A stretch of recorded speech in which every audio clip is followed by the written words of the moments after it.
मकसद ये है कि खान साहब के केसेस भी लगाए जाएं और आप अपने अहकामात पर अमलदारी करते हुए अदलिया की जो बची खुची थोड़ी बहुत इज्जत है कम से कम उसको बहाल करें, ताकि आवाम के जो दिलों की धड़कन है इमरान खान, वो जो दुनिया सारी हम मोबाइल उठाते हैं तो शॉट आए हुए होते हैं जिसमें लिखा हुआ होता है मुख्तलिफ़ जरीदों का बैरूनी जो है वो टेलीविज़न का कि खुदा न खास्ता खाकम बदहन खान साहब को कुछ हो गया है, तो वो पूछते हैं कि क्या ये खबर सही है, मुझे बताएं हम कैसे उसकी तरदीद या तस्दीक करें जब तक हमें मिलने ना दिया जाए।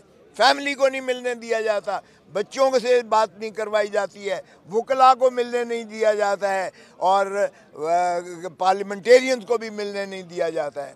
ऐसी मैंने सारों के 5 दिहाई के पर मुहित है, मैंने सारे सियासी कायदीन के केसेस भुगते हैं, इसी जेल में भुगते हैं और हमें कई घंटे जो है सुपरिटेंडेंट जेल के कमरे में जरदारी साहब हों या नवाज़ लीग के जो है जावेद हाशमी जो सदर थे हमने उनके भी केसेस भुगते, लेकिन इतनी आसूदगी होती थी और कोई फरिश्ता बीच में नहीं खड़ा होता था। आज की फिस्तायत में ये इंतहा है इंसानी हकूक़ की भी, जेल मैनुअल की भी, कानून की भी, आइन की भी, जिस तरह से धज्जियाँ उड़ाकर पामाली की जाती है ये कभी किसी दौर में भी ऐसा न था। और जब हम मिलते हैं सारे हम जाके स्पीकर साहब से करते हैं तो हुकूमती नुमाइंदा कहता है आपको भी पता है हमारे बस में मुलाकात करवाना नहीं है, तो मुझे बताइएगा फिर ये हुकूमत किस चीज़ की है। जैसे कहा गया ये फिस्तायत की इंतहा है और इंशाअल्लाह हम जिद्दोजहद करते रहेंगे, पुरअमन करते रहेंगे, इमरान खान को मुखलिसी मिलेगी इंशाअल्लाह और वो प्राइम मिनिस्टर बनेगा दोबारा। हमारे मुल्क में इस वक्त कोई कानून नहीं है, काला कानून चल रहा है, यानी ना आइन पर अमल हो रहा है ना कानून पर अमल हो रहा है और पाकिस्तान बदतरीन जंगल की शक्ल में ढलता चला जा रहा है। यहाँ पर बहरान है, सियासी बहरान है, माशी बहरान है, अमन अमान का बहरान है, पार्लियामेंट इररेलेवेंट हो चुकी है, अदलिया इररेलेवेंट कर दी गई है तरमीम के ज़रिए। इसी तरह से तब मुजरिया मुकन्नना जो मुजरिया है वो हुकूमत भी नाम की चीज़ नहीं है, कोई भी उनसे बात करें वो कहते हैं हम कहीं से पूछ के बताएंगे आपको। सूरत हाल ये कि पाकिस्तान का जो सिस्टम है वो नहीं चल रहा है, इसका चाहे वो तीनों सतून जो है वो ढह चुके हुए हैं। इस वक्त हम यहाँ क्यों सरापा एहतजाज हैं? इमरान खान साहब उनका बुनियादी हक है पाकिस्तान के तमाम बाकी इंसानों की तरह कि उनके जो कैदियों के हकूक़ हैं उनको मिलें और पाकिस्तान के जो उनकी बहनें हैं उनको भी हकूक़ मुलाकात करने के मिलने चाहिए और बाकी जो CM KPK है जिनके लीडर है इमरान खान साहब, उनको हक है उनसे मिले जाकर, उनसे गाइडलाइन लें, अपनी काबीना कंप्लीट करें और वहाँ पर गवर्नेंस के वाले से काम करें, उनको भी मिलने नहीं दिया जा रहा। ये क्या चक्कर चल रहा है? पार्लियामेंट के अंदर वो बाकायदा इस वक्त अपोजिशन लीडर नहीं है पार्लियामेंट के अंदर, कोई ना सेनेट में ना कौमी असम्बली में, बिल्कुल जैसे एक धक्के से चला रहे हैं चीज़ों को। हम सरापा एहतजाज हैं, पाकिस्तान तबाही बर्बादी की तरफ जा रहा है। 5300 अरब रुपए का जो अभी करप्शन सामने आई है, छोटी करप्शन नहीं है जिसके नतीजे में गरीब तार तबाही बर्बादी फैली है। हम सरापा एहतजाज हैं। यहाँ क्यों आए हैं? खान साहब के केसेस कब से यहाँ पर पड़े हुए हैं कि उनको नहीं सुना जा रहा। जनवरी से मुलाकात करने नहीं दी जा रही और पाकिस्तान के अंदर एहतजाज भी नहीं करने दिया जा रहा। अभी यहाँ हमने आना था, हमने कोई पत्थर मारने थे किसी को, दफ़ा 144 लगा दिया गया कि भाई यहाँ आप नहीं आ सकते, जेल के बाहर जाएंगे, कोई किसी का हाथ में असला नहीं होगा, डंडे तो इनके पास होते हैं, असला तो इनके पास होता है, शेलिंग तो ये लोग करते हैं। आम आदमी तो कभी भी इस तरह के वहाँ पर जो लोग बैठते हैं महज़ब लोग आते हैं, किसी को आज तक उन्होंने कुछ नहीं कहा। वहाँ पर भी दफ़ा 144 पाबंदियाँ लगा रहे हैं, कोई बोले नहीं। आप सारे हमारे भाई हो, पीका एक्ट के जरिए आपका गला घोंटा गया है, आपकी ज़ुबान पर ताले लगाए गए हैं, हर एक पर जुल्म हो रहा है। कोई भी जजेस ने इस्तीफ़ा दिया है 27वीं तरमीम के बाद, बाज़ अमीर लोगों ने इस्तीफ़े देना शुरू कर दिए हैं। लिहाजा पाकिस्तान नॉर्मल हालत में नहीं है। हम सरापा एहतजाज हैं, हमें हकूक़ मिलने चाहिए, पाकिस्तान रूल ऑफ लॉ के साथ चलना चाहिए, आइन की सुप्रीमेसी होनी चाहिए। अभी हमारे जो दोस्त थे ये गए थे चीफ जस्टिस साहब से मिलने के लिए, बताएंगे वहाँ क्या हुआ। बिस्मिल्लाहिर्रहमानिर्रहीम। आज पाकिस्तान तहरीक इंसाफ के जितने पार्लियामेंटेरियंस थे, member of the national assembly और सेनेट के, सूबाई असम्बली के मेंबरान, चाहे पंजाब के और चाहे वो KPK के हों, आज वो सारे इस्लामाबाद हाई कोर्ट के सामने आए थे। हम चीफ जस्टिस से मुलाकात के लिए चले गए। चीफ जस्टिस साहब जुडिशल कमीशन ऑफ पाकिस्तान में जजिस की तकर्रियों के सिलसिले में मीटिंग में थे। हमने अपना मैसेज उनको रिकॉर्ड करवाया है कि खान साहब के केसेस जो जनवरी से पेंडिंग है, आज तक वो फिक्स नहीं हो सके, उसमें हमारी दरख्वास्त है। हमने कंटेम्प्ट पिटीशनें भी गुजरवाई है। खान साहब की लास्ट मुलाकात 4 नवंबर को हुई है। उसके बाद आज तक न बहनों से मुलाकात हुई है, न वकीलों से मुलाकात हुई है, न ही इवन उनके अपने बच्चों से फ़ोन पे बात हुई है। आज सारे पार्लियामेंटेरियन एहतजाज के तौर पर यहाँ आए हैं कि हम ये आवाज़ उठाना चाह रहे हैं कि ये नाइंसाफ़ी है, गैर इंसानी सलूक है, गैर आईनी गैर कानूनी सलूक है। ये रूल्स में लिखा है कि उनका हक़ है कि अपने वकला और फैमिली मेम्बर से मिले। ये सूफी में तय हो गया था कि ये मुलाकातें होगी। ये अदालत ने अक्टूबर 2023 में ऑर्डर किया था, उससे चला आ रहा था। फिर इस्लामाबाद हाई कोर्ट के लार्जर बेंच ने ऑर्डर कर लिए कि ये मुलाकातें होगी। ये कंसेंट से तय हुआ था कि खान साहब को कभी एक्सेस डिनाई नहीं किया जाएगा। खान साहब को आइसोलेट करना पाकिस्तान के 70% आवाम को आइसोलेट करना है। मेरी सबसे दरख्वास्त है, जो लोग इक़्तिदार रखते हैं, जो लोग ताकत रखते हैं, कि लोगों के रास्ते बंद ना करे, रास्ता निकाले। लोगों के लिए दफ़ा 144 ना लगाएं।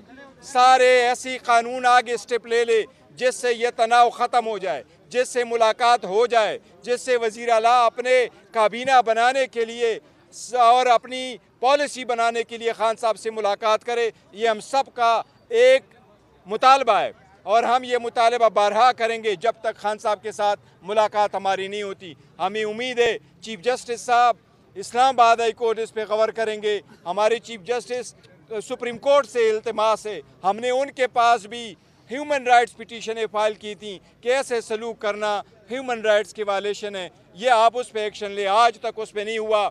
आज असम्बली में हमने अर्ज़ किया कि आज जो आप फिर भी ह्यूमन राइट्स का इशू उठा रहे हैं, तो अल्लामा साहब ने फिर भी उसमें कैटेगरिकली कहा है कि ये आप जो करना वायलेशन कर रहे हैं, पहले इसका भी गौर करें।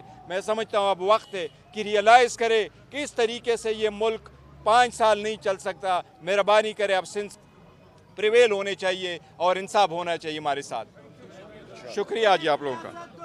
बात करना मैं सिर्फ एक चीज़ कहना चाहता हूँ। एक सेकंड, बैठे सिर्फ एक चीज़ कहना चाहता हूँ कि आज का जो एहतजाज था जिसमें सारे पार्लियामेंटेरियंस शामिल थे, सेनेटर्स, मेंबर्स नेशनल असम्बली के, प्रोविंशियल असम्बलीज़ के, और जितने हमारे वर्कर्स थे, आज एक मिसाली एहतजाज था जिसका 1 पॉइंट एजेंडा है। 1 पॉइंट एजेंडा ये था कि हमने खान साहब से मुलाकात करनी है और हम करके दिखाएंगे। लेकिन आपने ये देखा कि मिसाली, इसको मैंने एहतजाज को इसलिए कहा कि कहा जाता है कि पीटीआई जो एहतजाज करती है वो पुरअमन नहीं होगा। आप देखेंगे कितना पुरअमन एहतजाज है ये। इस तरह का एहतजाज करना हमारा आईनी हक़ है और हम इसको इस्तेमाल करते रहेंगे। हुकूमत इतनी घबराई हुई है, इतनी डरी हुई है कि हर किस्म के हरबे इस्तेमाल करती है। पार्लियामेंटेरियंस आज इधर चल के आए हैं, हम इधर अंदर गए हैं चीफ जस्टिस साहब से मिलने, क्योंकि हमारा ये इल्तिजा थी उनके पास। हम ये उनसे दरख्वास्त करने गए थे कि आपकी ज़िम्मेदारी है कि आइन में जो बुनियादी हकूक़ हैं और इंसानी हकूक़ हैं इमरान खान साहब के, उनके ऊपर अमल दरामद किया जाए। और हमारी रिक्वेस्ट सिर्फ एक ये होनी थी कि आप हमें मिलने की इजाज़त दिलवाएं और उस पर अमल दरामद करें अपने ऑर्डर्स पे। आप अपने पहले पार्लियामेंटेरियंस आए हुए हैं, उनकी फैमिली इंतज़ार कर रही है डियालिया के बाहर, उनको मिलने की इजाज़त दी जाए। हमारी ये दरख्वास्त थी, लेकिन आज वो मुलाकात नहीं हो सकी। हम फिर आएंगे, हम आते रहेंगे, हम हर एवेन्यू, हर रास्ता ढूंढेंगे। जिस तरह बताया बैरिस्टर गौहर साहब ने भी, हम पार्लियामेंट में भी आवाज़ उठा रहे हैं। हमने चेयरमैन और सेनेट के जो चेयरमैन हैं और जो स्पीकर हैं नेशनल असम्बली के, उनसे भी दरख्वास्त की। हमने चीफ जस्टिस साहब से भी दरख्वास्त की, हमने चीफ जस्टिस ऑफ पाकिस्तान से भी दरख्वास्त की हुई है। हमने हर उस जगह पे हम जाएंगे, एहतजाज भी करेंगे जब तक कि खान साहब से मुलाकात हमारी नहीं कराई जाती। ये हमारा एजेंडा है, पुरअमन एजेंडा है और हक का एजेंडा है, सच्चाई का एजेंडा है। जी थैंक यू। कोसा साहब एक मिनट बात करें। बिस्मिल्लाहिर्रहमानिर्रहीम। अभी आपने देखा कि हम पार्लियामान से, सुप्रीम कोर्ट से और यहाँ का सफ़र हमने किया इस्लामाबाद हाई कोर्ट। एक जुडिशल क्योस है, मुकम्मल तौर पर एक क्राइसिस है अदलिया का। अब आप देखें कि इन्होंने फेडरल कॉन्स्टिट्यूशन कोर्ट तो बना दी, लेकिन उन्हें जो है अभी तक कमरे नहीं मिल रहे, उन्हें कमरा नहीं मिल रहा, उन्हें अदालतें नहीं मिल रही हैं, उन्हें मुयस्सर नहीं की जा रही हैं।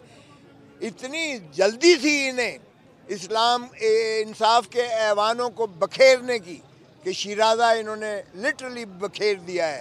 पहले इन्होंने कहा कि फेडरल कॉन्स्टिट्यूशन कोर्ट जो है ये फेडरल शरीयत कोर्ट में बैठेगी, लेकिन फेडरल शरीयत कोर्ट के जय्यद चीफ जस्टिस इकबाल हमीदुर रहमान ने दरवाजे बंद करके गार्डें खड़ी कर दी। उसने कहा कि कौन कब्ज़ा कर सकता है, ये काबिज़ हुकूमत भी कब्ज़ा नहीं कर सकती, उस पर कब्ज़ा नहीं कर पाई।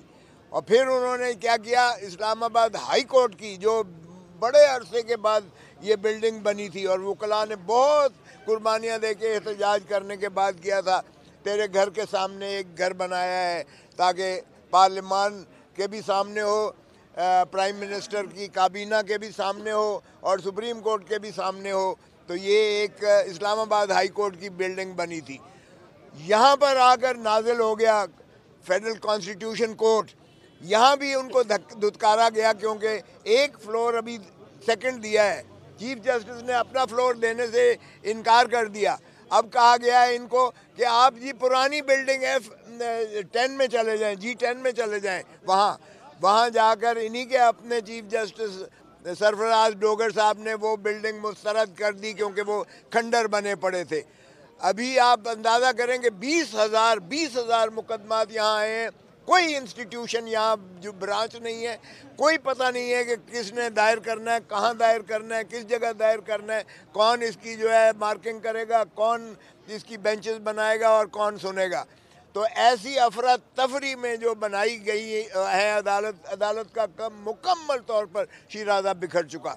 सुप्रीम कोर्ट को इन्होंने बिल्कुल फारिग कर दिया। अब आप जाएं तो उधर आपको हू का मंजर नज़र आएगा, आपको ऐसे लगेगा जैसे आप किसी पुरानी जो है आसेब ज़दा इमारत में आ गए हो जहां आपको इंसान नज़र नहीं आएंगे।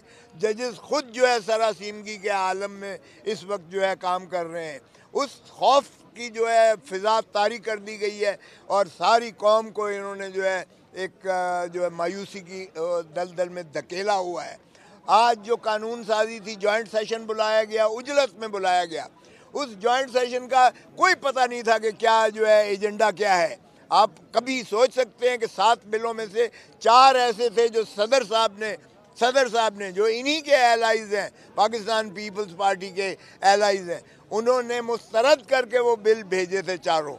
और हमेशा ये जब बिल भेजा जाता है वापस तो उसी की रोशनी में एतराज़ात या जो एतराज़ जो किए जाते हैं उन्हीं की रोशनी में आगे कानून साजी को देखा जाता है। लेकिन किसी को पता ही नहीं था कि क्या एतराज़ात हैं। और वहाँ एक पीपल्स पार्टी के जय्यद MNA ने बड़ी धुएंधार तकरीर की कि हम इस्लाम के ख़िलाफ़ नहीं करने देंगे। और उसके बाद क्या हुआ कि पीपल्स पार्टी ने उसी तनख्वाह पर काम करते हुए बिल के हक़ में दिया। हमने तो एहतजाज किया और हम बाहर आ गए हैं। लेकिन आज हमने यहाँ भी इसलिए कि हम चीफ जस्टिस से मिलने आए थे, लेकिन चीफ जस्टिस साहब चूँकि गए हुए थे इसलिए हम उनके सेक्रेटरी साहब के साथ, उन्होंने चाय ज़रूर पिलाई हमें, लेकिन हम उनको बता आए कि हमारा मकसद ये है कि खान साहब के केसेस भी लगाए जाएं और आप अपने अहकामात पर अमलदारी करते हुए अदलिया की जो बची खुची थोड़ी बहुत इज्जत है कम से कम उसको बहाल करें, ताकि आवाम के जो दिलों की धड़कन है इमरान खान, वो जो दुनिया सारी, हम मोबाइल उठाते हैं तो शॉट आए हुए होते हैं जिसमें लिखा हुआ होता है मुख्तलिफ जरीदों का, बैरूनी जो है वो टेलीविज़न का कि खुदा न खास्ता खाकम बदहन खान साहब को कुछ हो गया है। तो वो पूछते हैं कि क्या ये खबर सही है, मुझे बताएं, हम कैसे उसकी तरदीद या तस्दीक करें जब तक हमें मिलने ना दिया जाए। फैमिली को नहीं मिलने दिया जाता, बच्चों को से बात नहीं करवाई जाती है, वकला को मिलने नहीं दिया जाता है और पार्लियामेंटेरियंस को भी मिलने नहीं दिया जाता है। ऐसी मैंने सारों के 5 दिहाई के पर मुहित है, मैंने सारे सियासी कायदीन के केसेस भुगते हैं, इसी जेल में भुगते हैं और हमें कई कई घंटे जो है सुपरिटेंडेंट जेल के कमरे में जरदारी साहब हों या नवाज लीग के जो है जावेद हाशमी जो सदर थे हमने उनके भी केसेस भुगते, लेकिन इतनी आसूदगी होती थी और कोई फरिश्ता बीच में नहीं खड़ा होता था। आज की फिस्तायत में ये इंतहा है इंसानी हकूक़ की भी, जेल मैनुअल की भी, कानून की भी, आइन की भी। जिस तरह से धज्जियाँ उड़ाकर पामाली की जाती है, ये कभी किसी दौर में भी ऐसा न था। और जब हम मिलते हैं सारे, हम जाके स्पीकर साहब से करते हैं तो हुकूमती नुमाइंदा कहता है आपको भी पता है हमारे बस में मुलाकात करवाना नहीं है। तो मुझे बताइएगा फिर ये हुकूमत किस चीज़ की है। जैसे कहा गया, ये फिस्तायत की इंतहा है और इंशाअल्लाह हम जिद्दोजहद करते रहेंगे, पुरअमन करते रहेंगे। इमरान खान को मुखलिसी मिलेगी इंशाअल्लाह और वो प्राइम मिनिस्टर बनेगा दोबारा।